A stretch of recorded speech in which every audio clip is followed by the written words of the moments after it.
চলে আসে। আর লিনি তাকে এসে বলে যে আমি ভেবেছিলাম যে সেই জিনিসটি তুমি আমাকে দিয়েছো, যার কারণে আমি তোমাকে বিরক্ত করেছি। আর তখন ইং বলে যে হ্যাঁ, আর তখন লিনি বলে যে আমি জানতে পেরেছি যে সেটা গু ওয়ানয়াং দিয়েছিল, আমি তাকে সেটা আবারও ফেরত দিয়ে দিয়েছি।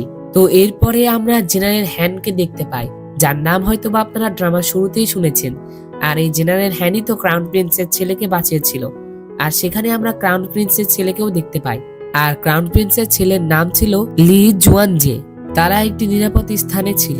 তো এরপরে আমরা লিনিকে দেখতে পাই, সে যখন তার ক্যাম্পে ছিল তখনই সেখানে লিয়াং এর পক্ষ থেকে একজন দূত আসে, আর যিনি কিনা লুয়ানের প্রাদেশিক গভর্নর ছিলেন, আর তার নাম ছিল ফু ইউনার। আর এরপরে ফু লিনিকে বলে যে আমি বিংজুতে ওয়েস্ট প্যাসিফিক আর্মি এবং কুই আর্মিদের কথা শুনেছি, আর আপনি জিয়াংজু কেন নেননি?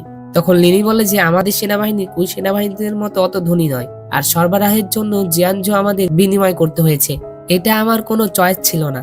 তো এরপরে আমরা দেখতে পাই যে ফু যখন লিওনে চলে এসেছিল তখন আমরা জানতে পারি যে সে লিনির কাছে গিয়েছিল যাতে করে সেই লিনিকে দিয়ে কুই আর্মিদের উপরে আক্রমণ করাবে, অর্থাৎ সে চেয়েছিল যে তারা দুই দল যেন লড়াই করে।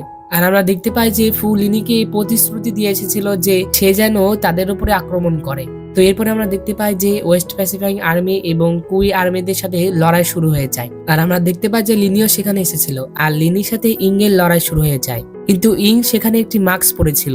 আর আমরা দেখতে পাই যে লিনি আর ইং মারামারির এক পর্যায়ে লিনি ইং এর মাস্কটি সরিয়ে ফেলে। আসলে এই যুদ্ধটি লিনি এবং ইংদেরই একটি পরিকল্পনা ছিল, যেটাতে ফু মনে করে যে তারা যুদ্ধ করছে, কিন্তু আসলে এটা একটি নকল যুদ্ধ ছিল। আর এরপরে লিনিরা জিতে যায় আর ইংরা হেরে যায়। তো এরপর আমরা দেখতে পাই যে লিনি যেহেতু জয়ী হয়েছিল, যেটার কারণে ফু তাকে কিছু শস্য দেয়, আর এটা তাদের চুক্তিতেও ছিল। আর আমরা দেখতে পাই যে তারা যখন সেই শস্য নিয়ে যাচ্ছিল তখন জঙ্গলে লিনির আর লুকিয়েছিল, আর তারা কিছু লোকদের ধরতে এসেছিল, আর সেই লোকগুলো সেই শস্যের মধ্যেই লুকিয়েছিল। তার মানে হচ্ছে ফু লিনির সাথে বিশ্বাসঘাতকতা করেছিল, সে তাকে শস্য দেওয়ার নাম করে তাকে মারতে চেয়েছিল, কিন্তু লিনিরা এটা বুঝতে পারে, যেটার কারণে তারা তল্লাশি চালায় আর তাদের সকলকেই ধরে ফেলে। আর আমরা দেখতে পাই যে লিনিরা যে লোকদের ধরেছিল তাদের মধ্যে সাংজিং এর ওয়াইফের ভাইও ছিল। আর এরপর লিনি সাংজিং এর ওয়াইফের ভাইকে নিয়ে ফুয়ের কাছে চলে আসে, অর্থাৎ লিনিরা লুয়াং শহরটিও দখল করতে চাচ্ছিল। তো এরপরে লিনি এবং ইং একটি জায়গায় এসেছিল, তারা সেখানে একসাথে গল্প করছিল।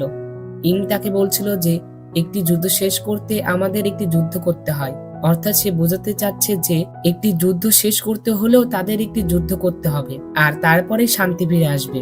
আর তখন লিলি বলে যে আমি শুধু আশা করি যে আমি জনগণের জন্য শান্তি পুনরুদ্ধার করতে শীঘ্রই আমার সাম্রাজ্য পুনরুদ্ধার করতে পারি।